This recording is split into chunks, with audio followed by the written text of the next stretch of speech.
ಸದ್ಯ ಯಾವ ಪಕ್ಷದಲ್ಲಿ ನಾನು ಬಿಜೆಪಿಗೆ ರಾಜೀನಾಮೆ ಕೊಟ್ಟಿದ್ದೀನಿ, ನಿಮಗೆ ತಿಳಿಸ್ತೀನಿ.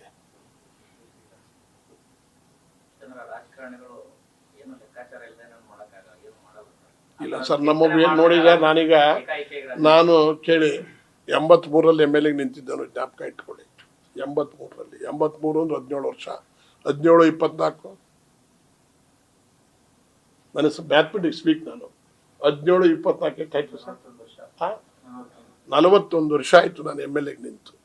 ಅರ್ಥ ಆಯ್ತು. ನಾನು MLA ಗಿರಿಗೆ ಹೋಗಿ 25 ವರ್ಷ ಆಯ್ತು. 25 ವರ್ಷದಲ್ಲಿ MLA ಗಿರಿಗೆ ಹೋಗಿದ್ರೆ ಎಷ್ಟೋ ಜನ ಬದುಕಿದ್ರು, ಎಷ್ಟೋ ಜನ ಈಚೆಗೆ ಬಂದಿಲ್ಲ, ಒಳಗೆ ಸೇರ್ಕೊಂಡವ್ರೆ. ನಾವಿನ್ನೂ ನಿಮ್ಮ ಜೊತೆ ಇದ್ದೀವಿ ಅಂದರೆ, ಲೈವಲ್ಲಿ ಇದ್ದೀವಿ ಅಂದರೆ, ನಾವು ಪ್ರಾಮಾಣಿಕವಾಗಿ ಸಮಾಜ ಸೇವೆಯಲ್ಲಿ ಸಾರ್ವಜನಿಕ ಜೀವನದಲ್ಲಿ ಇದ್ದೀವಿ ಅನ್ನೋದು ಅರ್ಥ ಮಾಡಿ. ನ್ಯೂಸ್ ಫಸ್ಟ್, ನಿರ್ಭೀತಿಯಿಂದ ನಿಮ್ಮ ಪರವಾಗಿ.